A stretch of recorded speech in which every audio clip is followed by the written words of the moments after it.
Hey everyone, good evening po. Welcome back to Goshen Ministry, the Q&A podcast. At so salamat po sa Panginoon na tayong muli po ay sama-sama for tonight para po pag-usapan natin about life, real life talk. Okay, so ang pag-uusap na ito ay tungkol sa mga katanungan na alam natin everyday ng ating buong buhay ay tayo po ay nakaka uh, ranas ng iba't ibang uh,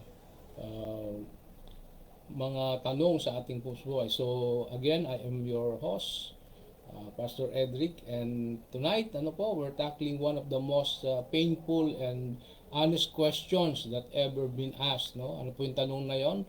Why do bad things happen to good people? Okay, yan po yung tanong natin. Why do bad things happen to good people? Yan po ay isa sa mga tinatanong ng Kuya Virgil, Ampil. So, shout out to you, Kuya Virgil. Salamat po sa yung pag-inquire sa tanong na yan, why do bad things happen to good people? So, hindi lang siguro tinatanong ni Kuya Virgil yan, maging sa bawat sa atin, marahil ay naitanong mo ito sa iyong sarili, marahil ay nawalan ka ng isang tao sa lalong madaling panahon, marahil ay napanood mo na ang isang taong napagmahal, tapat at mabait na dumaranas ng isang bagay na kakilakilabot at naisip, maaari siguro sinasabi mo, life, that's not fair, ang buhay ay hindi patas. No, and you're right, tama po kayo, ang buhay po natin minsan inisip natin ay hindi po patas. Okay, so where is God, siguro tinatanong natin, so where is God in all of it, why does He allow it, bakit hinayaan ng Diyos na mangyari na ang hindi maganda o bad things ay mangyari sa mga taong mabuti. So tonight ay let's answer that question. Okay, let's dig in on that question. So let's asking the hard question. Ano po? Alam niyo po this question. This question? Why do bad things happen to good people? Has been asked for centuries, matagal na itinatanong ang tanong na ito, ng mga philosophers, pastors, atheists, teenagers, all ask the same thing. Why suffering? Why injustice? Okay? So be honest, Be honest. Even Christians, tayo po na mga tinatawag nating followers of Jesus Christ or disciples of Jesus Christ, ay struggles with this. Kaya okay lang po aminin natin, okay? So it's okay na ikaw at ako ay dumadaan din sa ganitong situation sa ating pong buhay. So imagine a child, Imagine a child sitting on the floor, trying to put together a large beautiful puzzle, So the picture on that box shows a breathtaking landscape like clear skies, green meadows, and maybe in majestic mountains. But as the child begins to assemble the puzzle, some of the pieces seem confusing, Meron pong dark, twisted, and jagged. They don't like they belong, doon sa puzzle. So, dahil po sa pagkabigo, lumingon ang bata po sa kanyang ama at nagtanong itong batang ito sa kanyang tatay, bakit magiging bahagi ng napakagandang larawan ang mga pangit na pirasong ito? Yun ang tanong niya sa kanyang tatay. Ngumiti lang po ang ama at lumuhod sa tabi ng anak. At sabi ng ama ay, hindi mo pa nakikita kasi ang buong larawan. So malumanay niyang sinabi sa kanyang anak, these dark pieces, sabi niya, may not make sense now, but sabi niya, they're part of something bigger. Sabi niya, when the puzzle is complete, sabi niya, you'll understand why they were needed. So yun po yung explain ng tatay dun sa tulirong anak tungkol sa puzzle na hindi niya mabuo-buo. So tingnan po natin, pag-usapan natin, what does the Bible say about doon sa tinatawag nating question natin tonight, why do bad things happen to good people? So ikonsulta po natin ang Biblia, po. So siyempre yan po ang ating pong first and foremost na magiging source ng ating pagsagot dito sa tanong natin. Number one, no, what does the Bible say? Kasi po, number one, we live in a broken world. Yan po ang totoo, no? We live in a broken world. So, sa Genesis chapter 3, ano po, tells us, sin entered the world and broke everything. Ano po yung nasira sa mundo dahil pumasok ng kasalanan? Nature, relationships, health, justice, pain, sickness, and death were not God's original design. Actually, hindi naman po talaga dinisenyo po ng Diyos ang ganitong mga sitwasyon. So, in Romans 8:22, no, mababasa po natin doon, the whole creation, sabi po doon, the whole creation has been groaning. O, can you imagine, no? Ang buong sanlilikha daw po ay umiiyak, ano? Okay, nagdadalamhati. Alright, kaya po sabi diyan, that's the number one, the reason, no, maaring sinasabi ng Biblia, what does the Bible say? We live in a broken world. So that's number one. Number two, what does the Bible say about sa tanong nating why do bad things happen to good people? Number two ay sinasabi po doon, God doesn't promise a trouble-free life. Okay? So maliwanag yan, friends, kapatid, kaibigan. No? God doesn't promise a trouble-free life. So sabihin mo sa sarili mo, God doesn't promise me a trouble-free life. Yes, kapatid, kaibigan, no? Sa John 16:33, maliwanag po na sinasabi, Jesus said, we will face trouble. Wow, no? So even si Jesus na po nagsabi doon that in John 16:33 na tayo po ay hindi exempted, no?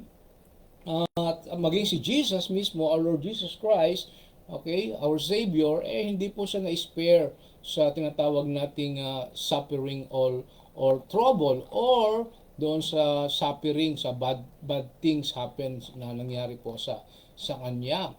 But no, being good, my friends, no, being good doesn't make us immune. Jesus was sinless and he suffered most of all. So that's number two, no? God doesn't promise a trouble-free life. Number three, suffering isn't always a punishment. Yeah, no? So makita po natin na yung pagdurusa natin ay hindi palaging ito ay isang punishment, no? Isang kasalanan dapat pagdusahan. So again, suffering isn't always a punishment. Okay? So kung meron ka mang iniisip ngayon na siguro dahil sa nangyaring suffering ko ngayon, sa nangyaring problema ko ngayon o crisis ngayon, ito'y may kinalaman palagi siguro sa ganito, ganyan, no? Lagi tayong nagko-conclude na yung mga suffering natin, maybe iniisip mo or maybe tinitingnan ng iba o sinasabi ng iba dahil yan kasi ay bunga ng ganito, ganyan. Yan kasi yan yung resulta ng suffering mo. Oh. So hindi po 'yon, no? Let's talk about suffering isn't always a punishment. Okay? So halimbawa si Job, no po, Job was called blameless, no? Imagine po ninyo 'yun, ha? Job was called blameless, yet he lost everything, ha? Yet he lost everything. So ibig sabihin po, kapatid, kaibigan, friends, bad things happening doesn't mean God is mad at you. Alright? So, let me clear that. Bad things happen doesn't mean God is mad at you. Sometimes, sometimes it's just life in a broken world. Okay? So, yan po ang makita po natin. Right? So, tingnan po natin yan, na makita po natin na suffering isn't always a punishment. Okay, so Job was called, sabi ko nga, blameless, yet he lost everything. Okay, so bad things happening, alright, ulitin ko, bad things happening doesn't mean God is mad at you.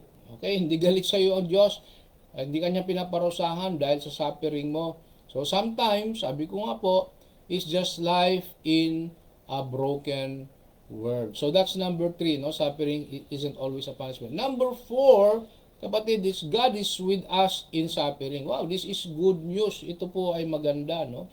God is with us in suffering. And Psalms 34 verse 18, nasabi po doon, the Lord is close to the broken hearted. Wow, that's a good promise, no? Napakaganda pong talata yan, natandaan po natin. No? Psalms 34 verse 18, the Lord is close to the broken hearted. Broken hearted ka ba, kapatid, ngayon?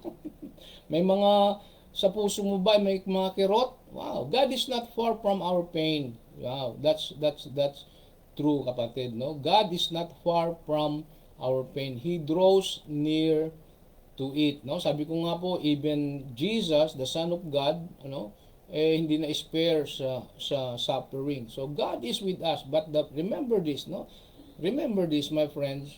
Okay, God is with us in suffering. Ang Diyos ay kasama natin, no?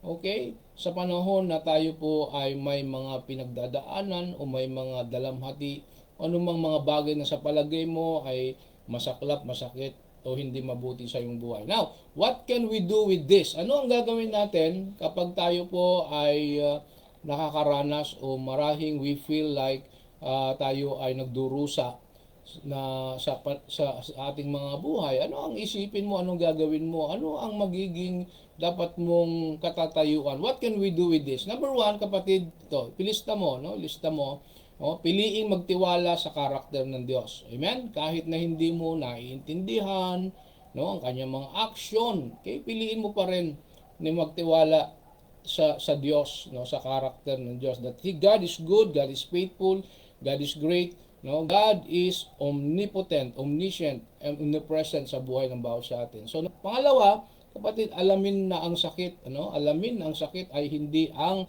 katapusan ng iyong kwento. Okay? So, anumang mga suffering maaari mo ngayon na iniisip mo o cause ng suffering mo, hindi iyan ang katapusan ng iyong kwento. Okay? Maaring tubusin ng Diyos kahit ang pinakasamang sitwasyon o pinakamasaklap na karanasan mo ngayon. Sa Roma 8:28, napakaganda po ito. Sinasabi po sa Roma 8:28, ginagawa ng Diyos po ang lahat ng bagay para saan? Sa ikabubuti. Wow! No, ganda no, Romans 8:28, ginagawa ng Diyos ang lahat ng bagay para sa ikabubuti. Siguro maganda, gawin mo personal yan, ano? Sabihin mo, ginagawa ng Diyos sa akin, no? Gawin mo, sabihin mo doon sa Romans 8:28, ilagay mo yung pangalan mo, ginagawa ng Diyos, okay? Kung ano man yung sa pangalan mo, no? Ginagawa ng Diyos, okay? Ang lahat ng bagay para sa ikabubuti natin, ikabubuti mo. Okay? So, hayaan ang pagdurusa na maging mas mahabagin, no? So be it, no? Kung meron ka mang mga suffering ngayon, it's okay, no? Wag kang magkunwari na ikaw ay hindi nagdurusa, no? Mas madalas kapag ikaw ay dumaraan sa mga suffering ng buhay mo, maging madasalin. Amen? Be prayerful, no? Be worshipful and serve, no? Yan po ang magandang magawa natin sa buhay po natin.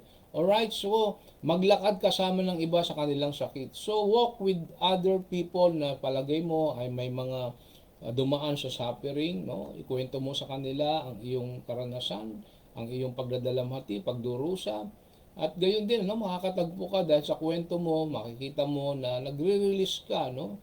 Kumbaga ay ikaw ay ilalabas mo sa iyong damdamin ang mga bagay na palagay mo kailangan mo ikwento, ibahagi sa mga kaibigan, sa mga kapatiran o sa mga alam mo ng pagkakatiwalaan mo para ikaw lang ay maging free, no? Maging kumbaga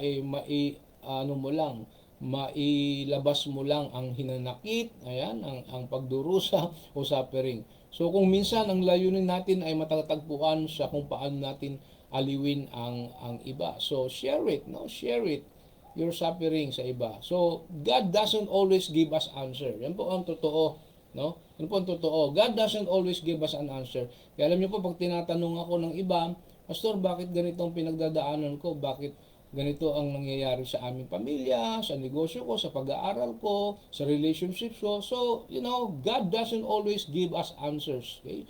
But, remember, friends, no? But He always gives us Himself. Alright? So, Yan po ang maganda, no? Ang Diyos ay kasama natin. Hindi tayo iiwan sa panahon na maaring tayo po ay may mga painful or mga discouragement sa ating buhay. So, maybe you're listening, no, to this and walking through something really painful. No? You've prayed, no? You've cried, you begged God for answers. Lord, you know, oh Lord, why? Sinabi mo palagi siguro sa kanya, I just want you to know, my friend, no? He sees you, nakikita ka ng Diyos. Nakikita niya ang bawat mga patak ng iyong luha, nakikita niya ang bawat mga karanasan mo sa buhay. He hasn't forgotten you. Amen? He hasn't forgotten. Hindi ka nakalimutan ng Diyos. Sabi mo sa sarili mo, God hasn't forgotten me. Wow, maganda yun. Palagi mong i-declare, palagi mong i-announce sa sarili mo, palagi mong pag-prepare mo, God hasn't forgotten me. No? You're not alone. No? You're not alone in this situation. So, let me pray for you, no, kapatid, kaibigan. Let me pray for you.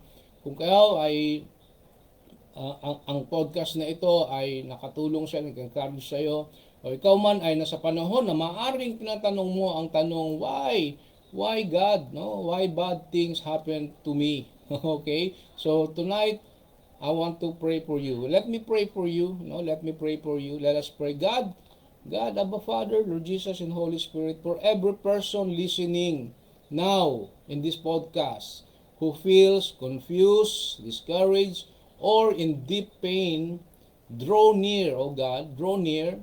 Remind them you are present.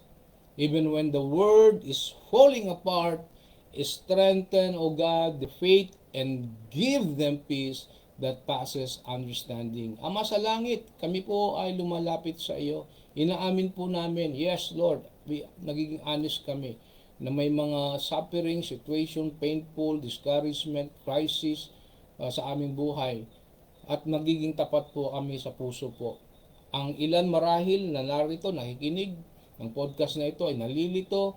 Ang ilan po marahil ay nasasaktan at ang ilan po ay nagdadala ng mga tanong na napakabigat sa kanyang tiisin ng mag-isa. Abba Father, Lord Jesus, and Holy Spirit, hindi po namin laging naunawaan kung bakit ang sakit ay nahahanap ang daan sa buhay ng mga naghahangad na gumawa ng mabuti, na nagmamahal sa iyo at lumalakad po sa iyong mga daan. But we thank you, Abba Father, Lord Jesus, and Holy Spirit. But we thank you that even when we don't have all the answers, we have you. Amen. We have you. Hallelujah.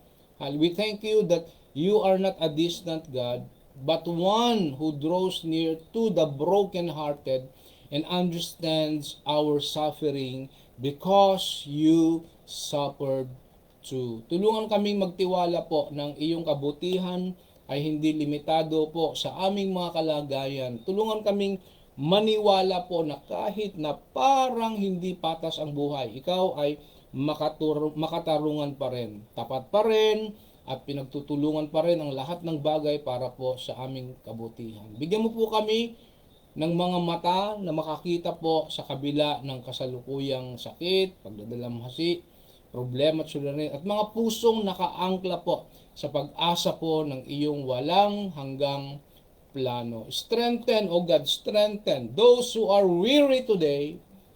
Strengthen those who are weary today. Comfort those who are grieving. Heal those who are hurting, O God. And remind us all that even in the darkest valley, we are never alone, for you are with us. This is our prayer. In the mighty name, the sweetest name, the matchless name of our Lord Jesus Christ, we pray. Amen. Sige po, at tanggapin natin po ang pagpapalo ng Diyos. Let us receive the benediction. As you go, brothers and sisters in Christ, every day of your life, may you carry this truth in your heart. That even when life is confusing, God is still in control. Amen. Even when suffering seems unfair, God is still good, and even when you don't understand the why of this life, may you be anchored in the who is Jesus Christ, your Savior and your Shepherd, your protector, your provider. May the Lord bless you and keep you, brothers and sisters in Christ. May He make His face shine upon you and be gracious unto you and give you peace now and forevermore. And may His presence go with you through every trial, every question, in every step. Go in grace, go in trust, and go in hope. I bless you now in the name of the Father, and of the Son, and of the Holy Spirit. Amen and amen. Hallelujah. Hallelujah. So again, friends, brothers, and sisters in Christ, thanks for joining me for this honest conversation. If this spoke to your heart, share it with someone who's hurting or questioning this question. You never know. You never know how much hope a few words can bring. So next time on Goshen Ministry, the Q&A podcast, we'll be talking about how do I hear God's voice. So that's our next podcast, a Q&A podcast. Okay, don't miss it. All right. So until then, keep walking by faith, even when life gets real. This is your host, Pastor Edric Ancheta. God bless.